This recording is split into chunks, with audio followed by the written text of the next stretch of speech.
Live from downtown Detroit, Local 4 News at noon starts now.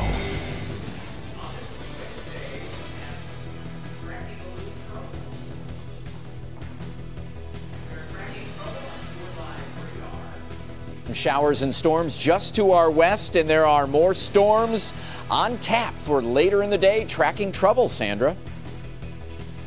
One of the 12 Oaks smash and grabbers answers for the charges. We'll tell you why he won't be doing any more running anytime soon. Coming up. All right, Jason, plus breaking news from central Italy as the death toll rises following a devastating earthquake that shook the country overnight.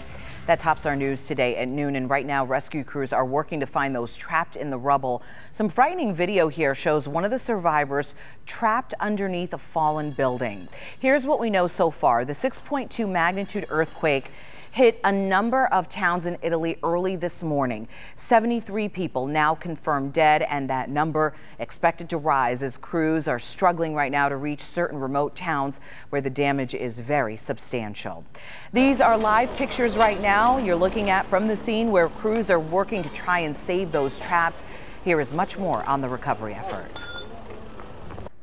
Residents were asleep in their beds. It was about 3:30 a.m. local time when the earthquake hit. Some could feel it as far away as 100 miles away in Rome. And rescue workers have been racing against the clock to try to rescue those who are still trapped beneath the rubble. There have been rescue dogs trying to smell any potential people trapped beneath. Workers coming in, officials pleading for rescue supplies, blood donations, food, water, medicine, anything that can help. It's the worst possible time for an earthquake in Italy, tourist season. And many people actually came to visit relatives and loved ones. So when the earthquake hit, many people were completely caught off guard altogether. Just a devastating time right now in Italy. And Italy wasn't the only place affected by an earthquake today, as the country of Myanmar in Southeast Asia also hit by a natural disaster this morning. A 6.8 magnitude earthquake hit central Myanmar, killing at least one person and damaging several ancient pagodas there. At least 20 people were hurt in the earthquake. Recovery efforts right now at this hour continue. We are also following breaking news right now out of Afghanistan, where there are reports of gunshots and also an explosion at a university where several American professors teach. According to the Associated Press, an Associated Press photographer has been tweeting that he and some others are trapped inside the American University of Afghanistan in Kabul. That Pulitzer Prize winning photographer tweeted this right here. It was about an hour ago. "Help, we are stuck inside AUAF," and shooting followed by explosion. "This may be my last tweet." Other reports indicate that some people have managed to escape through emergency doors. It's still not clear at this hour if anyone has been hurt or even killed. Two professors, one American, one Australian, were recently kidnapped at gunpoint from that same university. Of course, we're going to keep an eye on this, and we're going to continue to have more on this unfolding story, this breaking news throughout the day, and of course on clickondetroit.com. And more breaking news now this noon here closer to home. A rollover at Southfield and Grand River causing some slow traffic out there in that area. You're looking at live pictures right now, Sky 4 over the scene. Some traffic troubles there. No word on any injuries, and we're working on getting some more details. But of course, stay with Local 4 for more updates on that as well. A Help Me Hank recall alert for you now at this hour. Ford recalling nearly 90,000 cars after engine stalling problems. The company announced this morning it was recalling 88,000 cars and SUVs after reports of engines stalling without any warning whatsoever. The recall covers certain Ford Taurus and police Interceptor sedans as well. Also, we're talking about the Ford Flex wagon here as well. Lincoln MKS and Lincoln SUVs from 2013 to 2015. Ford also says the stalling was caused by fuel pump control modules failing, and that dealers will replace those modules at no cost to you.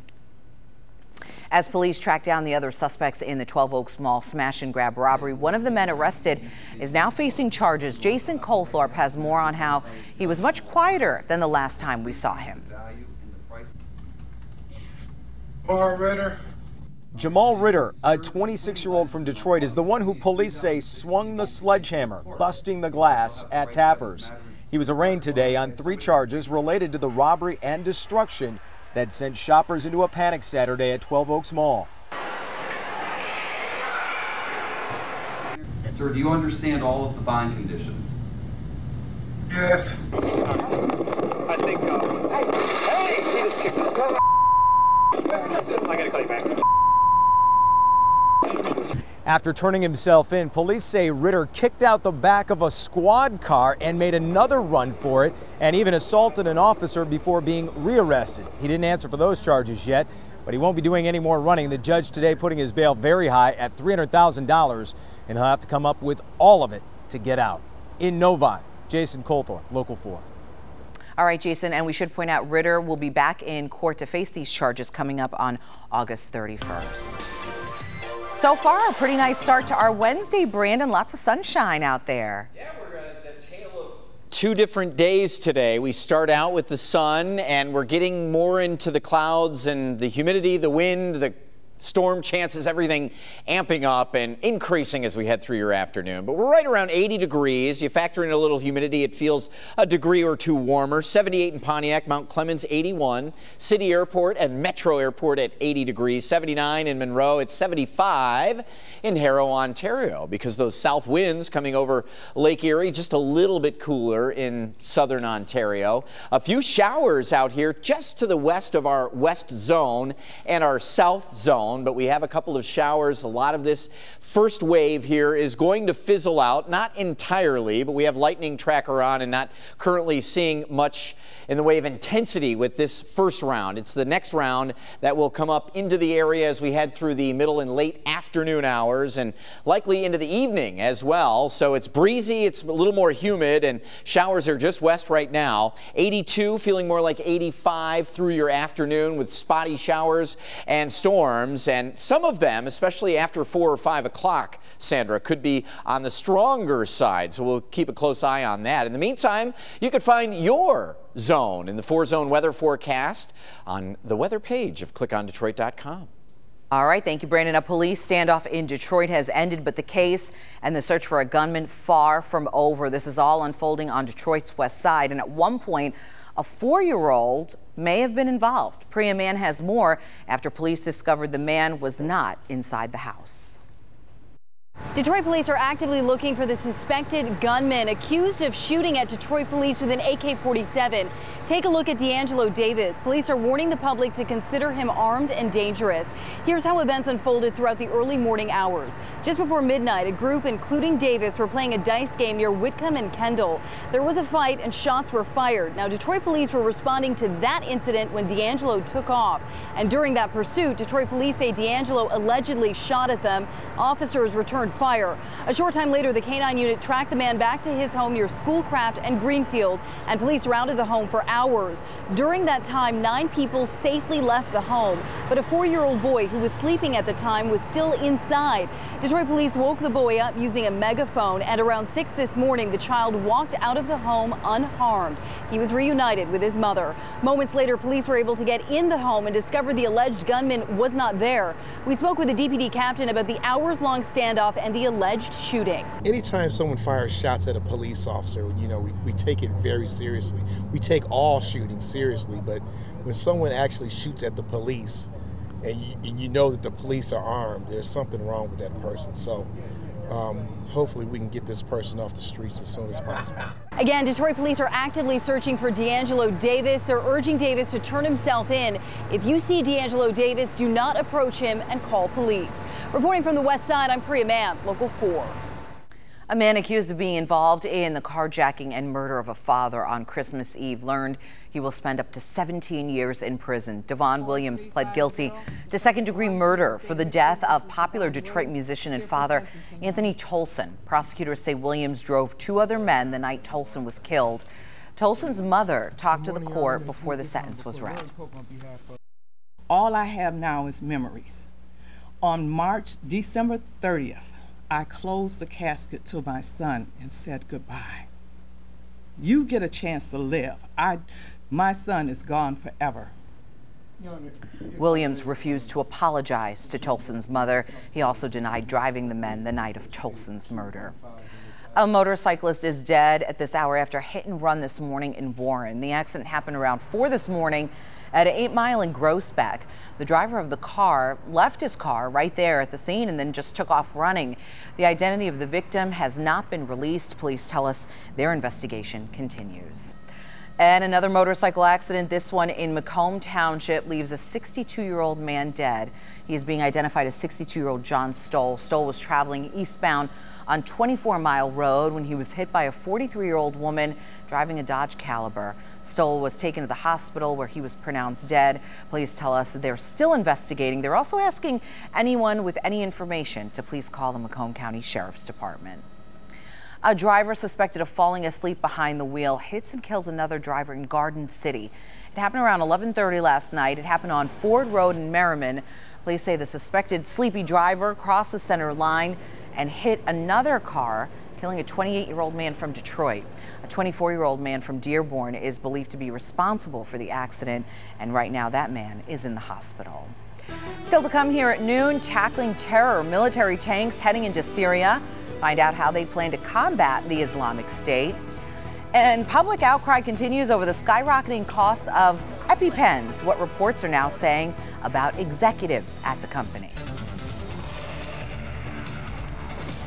And we continue to follow breaking news this noon as the death toll now stands at 73 confirmed in Italy after that devastating earthquake that hit there this morning. Crews are there. They are still searching for survivors. We'll have an update. Turkey right now sending military tanks into Syria. Turkish troops cross the Syrian border, aiming attacks at the Islamic State. Airstrikes and bombings quickly followed the tanks entering the country as the military attacked 70 different target areas in Syria.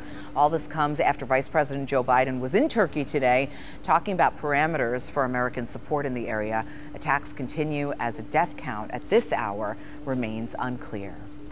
A deaf man was shot at a traffic stop in North Carolina, and now that man's family is demanding answers.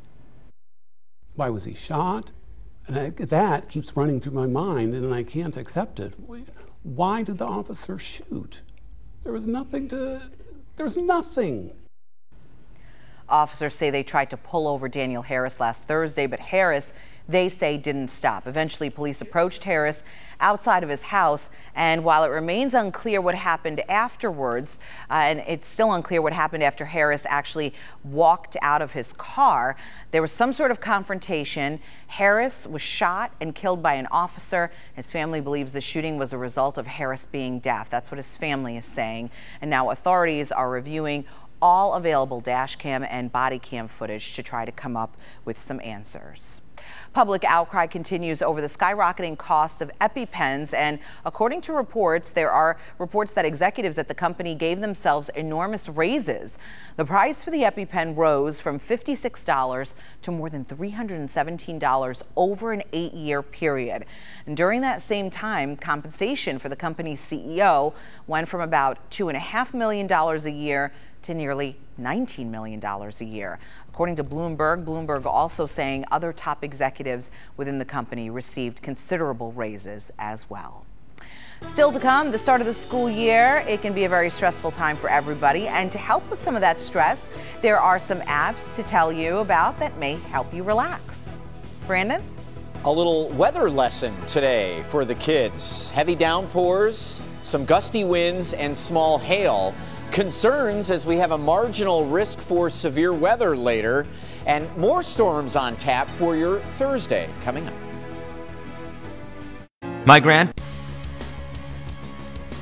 The start of the school year is a very stressful time for just about everybody, and to help with that stress, we have some apps to tell you about that might help you relax a little bit.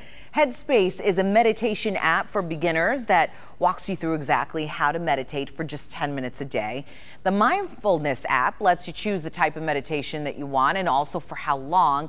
And then there's the Umvana app, which lets you choose what kind of area of your life you want to meditate on. Ivana. Enjoy that sunshine now, Brandon, right? Because things are going to change this afternoon. It will, yes. It's starting to already fill in with a little bit of cloud cover here, Sandra, but we are getting some hazy sun, 80 degrees with a feels like temp of 82. So the humidity is up a little bit. South wind at 10, gusting to 20 here and there. And some of these showers to our west are holding together. So our west zone and our south zone here, parts of Lenawee